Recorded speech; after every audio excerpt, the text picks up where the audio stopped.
Hola chicos, ¿qué tal? ¿Cómo están? Vamos a hablar en esta sesión acerca del Mesías.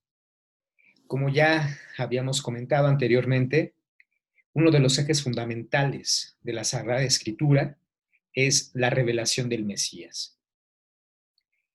El primer referente que tenemos del Mesías lo tenemos en Génesis 3:15.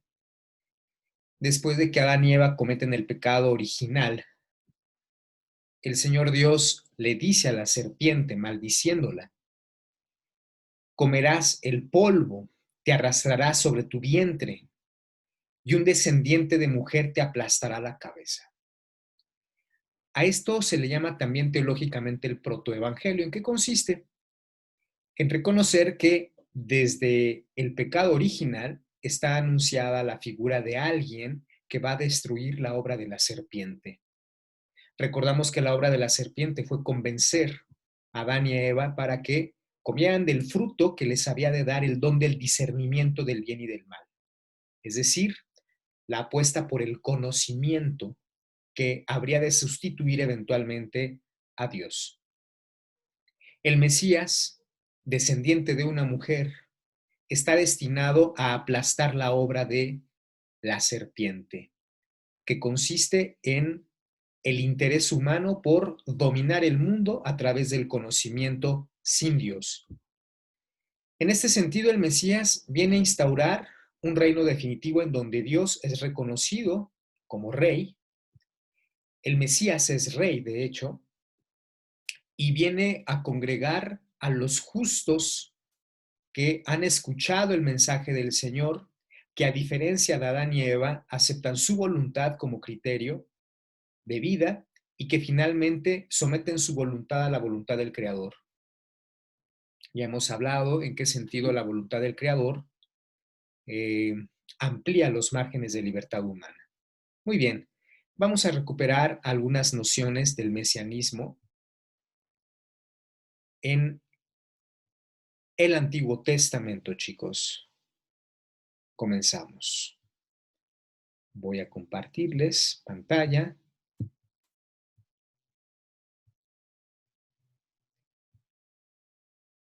Bien, ¿quién es el Mesías en el Antiguo Testamento? En la Tanaj judía, el Mesías, Mashiach, significa el ungido. Es un personaje central, pues representa al intermediario de Dios para instaurar su reinado, como lo acabamos de decir. ¿De dónde surge la tradición mesiánica? Surge desde la antigüedad, cuando el pueblo de Israel era conformado por tribus. Pensamos en las tribus de los primeros israelitas descendientes de Jacob. Pensamos incluso en el mismo Abraham, en Isaac. Cuando tenían primogénitos estos paterfamiliae, padres de familia, pues, estos patriarcas, generalmente le daban su bendición al primogénito. ¿Para qué? Para que el primogénito se hiciera cargo de la tribu, para que mantuviera unida a la familia, para que no se separara de la ley de Dios y finalmente para que cumpliera con los preceptos de la ley. Así pues, por ejemplo, tenemos a dos hijos de Isaac, que son Jacob y Esaú. Sabemos que Jacob le roba la bendición a Esaú, justamente la unción por la cual él tendría que hacerse cargo, sucediendo a su padre Isaac. Y bueno, el tema de la unción y de la bendición paterna hacia el primogénito va a ser el antecedente más remoto del mesianismo. El que era bendecido era el encargado de mantener el orden en la familia, repito, de cuidar que no se disgregara y que eventualmente cumpliera la ley de Dios.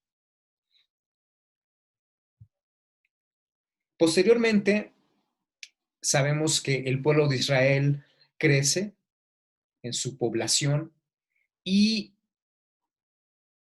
el pueblo comienza a clamar por la presencia de un rey que sea capaz de gobernar y de aplicar la ley de Dios, así como de vigilar que se lleve a cabo.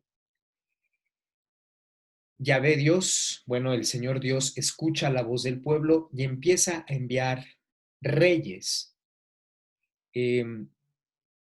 Aquí tenemos un ejemplo de la unción de un rey, la unción de David, que va a ser el que reinará con prosperidad a la casa de Israel. Y él va a ser elegido por Dios para poder dirigir su pueblo. Y para señalar esta elección, el Señor Dios manda al profeta Samuel que lo unja. La unción tiene un carácter de encomienda, de misión y de envío para que puedan coordinar la manera más adecuada de implementar la ley de Dios en medio del pueblo. Leemos que el Señor Dios dice a Samuel, el profeta, ¿hasta cuándo vas a estar lamentándote por Saúl? Yo ya lo he rechazado para que no reine más sobre Israel. Saúl fue uno de los primeros reyes. Llena tu frasco de aceite, parte. Yo te envío a Jesé, el de Belén, porque he visto entre tus hijos al que quiero como rey. Samuel respondió, ¿cómo voy a ir? Si se entera Saúl me matará, pero el Señor Dios replicó, llevarás contigo una ternera y dirás, vengo a ofrecer un sacrificio al Señor, invitarás a Jesé al sacrificio y yo te indicaré lo que debes hacer. Tú me ungirás al que yo te diga. Posteriormente, Jesé, que es el papá de David, va a presentar a sus hijos, ¿verdad? A los aparentemente más aptos, a los muchachos robustos, pero finalmente Samuel termina eligiendo por mandato de Dios a un pastorcillo que está por ahí en la pradera, llamado David, que es el que es elegido para ser el rey ungido por Dios, ¿no? Entonces, nos damos cuenta que en la elección de Dios no hay criterios humanos de fuerza, de dominio, sino de disponibilidad para acatar la voluntad de Dios. Saúl había sido un rey que había gobernado, pero que había traicionado a Dios. David va a ser un rey que va a recibir con agrado la voluntad de Dios, también eventualmente lo va a traicionar, pero es un personaje con claroscuros que, a pesar de la traición, se levanta. Y de hecho, del rey David viene la profecía fundamental de que el Mesías descenderá justamente de este rey. Y esa es una característica que el pueblo judío hasta la fecha considera. El pueblo de Israel, del tronco de Jesé, del linaje de David, ha de dar como resultado al Mesías. Justamente ahí viene la profecía. Isaías 11:1-4, saldrá una rama del tronco de Jesé y un retoño brotará de sus raíces. Sobre él reposará el espíritu del Señor, espíritu de sabiduría, de inteligencia, de consejo, de fortaleza, de ciencia, temor del Señor, y lo inspirará el temor del Señor. Él no juzgará según las apariencias, ni decidirá por lo que oiga decir. Juzgará con justicia a los débiles y decidirá con rectitud para los pobres del país. Herirá al violento con la vara de su boca y con el soplo de sus labios hará morir al malvado. Ya encontramos aquí en la profecía de Isaías una promesa. La promesa de que habrá alguien que traerá justicia al país, que va a juzgar no por apariencia, sino en lo profundo del corazón, que escuchará al espíritu del ser humano para poder discernir. Es alguien, por lo tanto, capaz de generar una dinámica de visión hacia el interior de las personas. Va a proponer como reinado fundamental la aplicación de justicia para los más débiles. Es un reinado basado en la misericordia, ¿sí? No basado en la fuerza, en la imposición, sino en el recogimiento de aquellos que han sido segregados, que han sido marginados, desechados por la sociedad. Ellos serán los primeros destinatarios de este reinado. Será justo, evidenciará los abusos de los malvados y finalmente proclamará la justicia de Dios en medio de su pueblo. Por lo tanto, es un rey, sí, es un rey que eventualmente restituye a aquellos que han sido olvidados, que han sido despojados, que han sido maltratados y marginados. En Isaías 42 encontramos unas notas más profundas sobre lo que significa este servidor.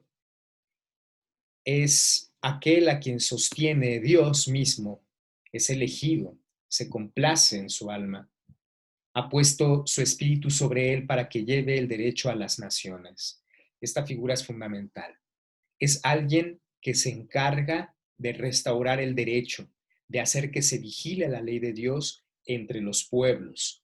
Por lo tanto, es un rey con una cualidad excepcional que hace referencia a una ley observable en todas las latitudes y que lleva la voluntad de Dios para que el ser humano se convenza de corazón de llevarla a cabo, no solamente por imposición de la ley, sino porque tiene la capacidad, el don de convencimiento para que los pueblos puedan seguirlo. No gritará, no levantará la voz, no se impone, no se hace resonar en las calles, es alguien muy discreto, alguien que va convenciendo con su propio testimonio, que llama a los corazones, repito, que hace que los corazones se enamoren de él, porque solamente así se entiende que este rey poderoso tenga tanta influencia. No romperá la caña quebrada ni apagará la mecha que arde débilmente. Es decir, no va a actuar según los criterios de guerra, expondrá el derecho con fidelidad, no desfallecerá ni desalentará hasta implantar el derecho en la tierra y las costas lejanas esperarán su ley. Es alguien universal, es un rey universal, ¿no? Ya Isaías nos deja ver que este Mesías tiene una implantación de su reino a nivel universal. Todos los pueblos, todas las naciones estarán dispuestas a escucharlo y a seguir la ley de Dios a través de su boca. Muy bien, con esta diapositiva terminamos esta primera parte de la cápsula sobre el mesianismo en Israel.